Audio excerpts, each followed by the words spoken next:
Et toi, Patrick, Alors moi, de quoi vas-tu nous parler? je commence une nouvelle série sur l'art du management. Et pourquoi l'art du management? Parce que si quelqu'un pense que le management c'est une science, je suis content pour lui et je suis très heureux d'en parler parce que c'est tellement complexe, c'est tellement mouvant, c'est tellement humain quelque part que je préfère parler d'art du management. Et dans cette série, l'art du management, le but, ce n'est pas de vous donner une sorte de cours magistral pour devenir un bon manager, mais de traiter ici ou là des cas que nous avons eu à connaître et qui sont intéressants ou peuvent être intéressants pour le plus grand nombre.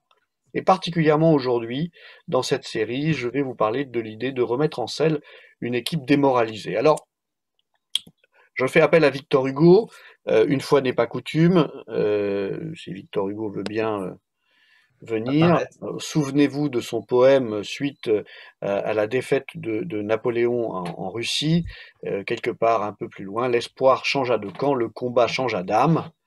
Et le mot vers lequel je vous emmène aujourd'hui, c'est le mot espoir.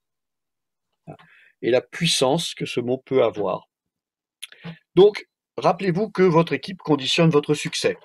Hein, seul, on ne fait pas grand-chose et on va passer quelques années, 5 ans, 10 ans à construire une équipe qui vous comprend, qui vous supporte, qui danse avec vous, à votre rythme de folie, avec votre rêve et qui accepte tout cela.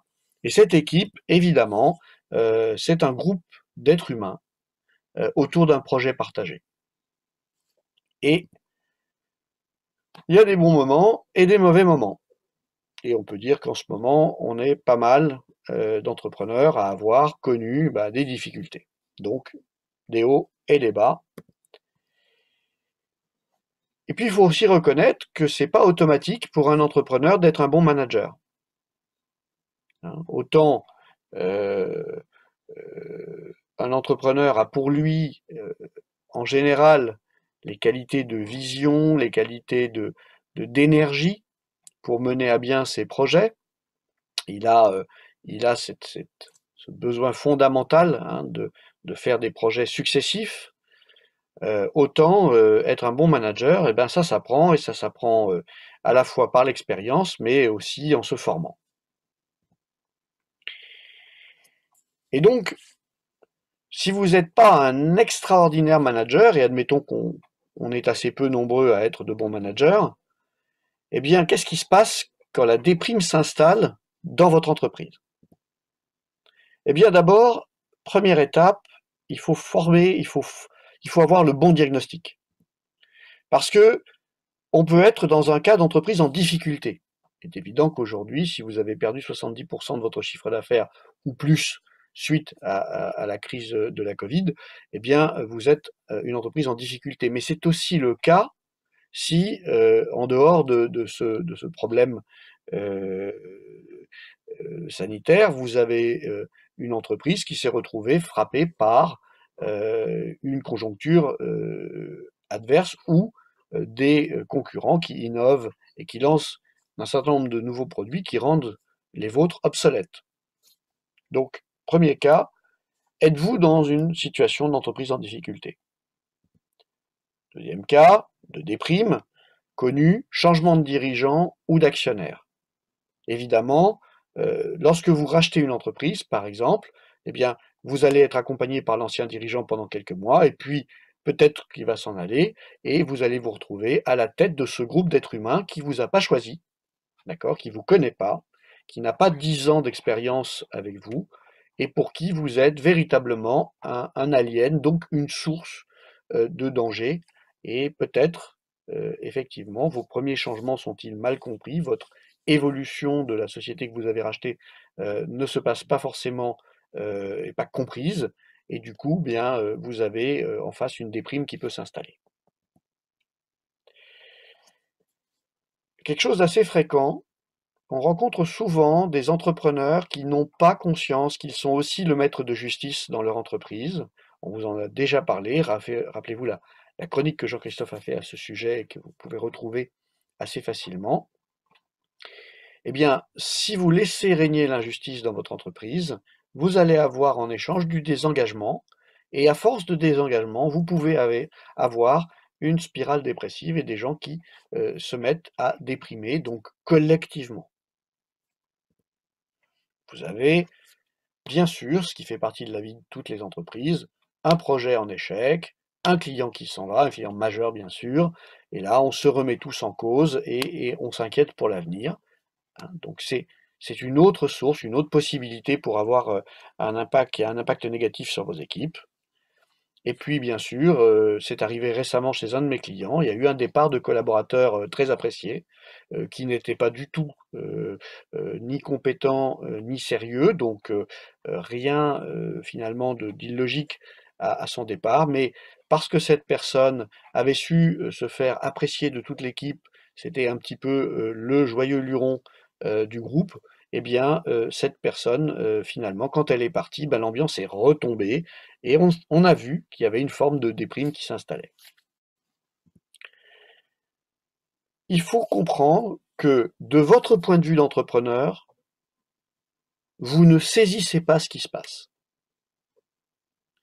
Et donc il faut aller se mettre dans les chaussures de vos collaborateurs. Il faut faire cet effort, hein, pour essayer de comprendre ce qui les déprime.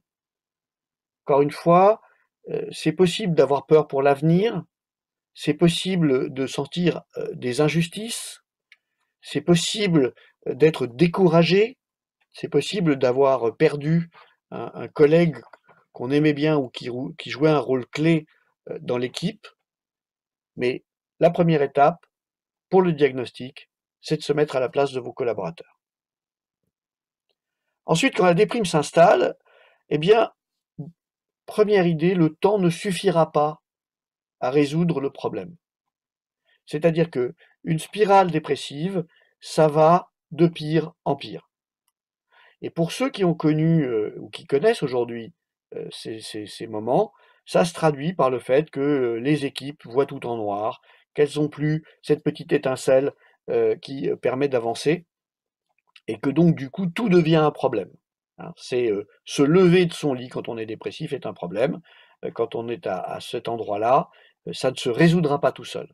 Eh bien, dans votre organisation, le collectif peut vivre, lui aussi, un moment comme ça, difficile. La tentation de dire: «Bon, bah, allez, ça va passer», c'est une erreur, ça va pas passer tout seul. Donc il va falloir faire quelque chose, heu, parce qu'effectivement, non seulement ça passera pas, mais ça va s'aggraver. Et puis, vous êtes responsable, hein, c'est votre rôle. Vous êtes l'entrepreneur, vous êtes finalement, le chef de la tribu et on vous attend, on vous regarde. Mais que va-t-il faire? Finalement, quand la déprime s'installe, c'est votre responsabilité à la fois, structurelle, mais c'est aussi ce que vos collaborateurs attendent de vous.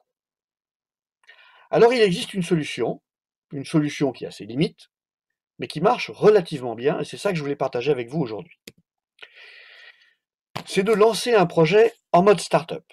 Alors, dans le détail, vous choisissez une idée de produit ou de service qui est dans le contexte, dans le savoir-faire de l'entreprise, mais que vous n'avez pas lancé jusqu'à maintenant, et qui n'a pas forcément une ambition extraordinaire, mais qui est simplement un projet qui pourrait fonctionner. On n'est jamais sûr que ça peut fonctionner, mais il pourrait fonctionner.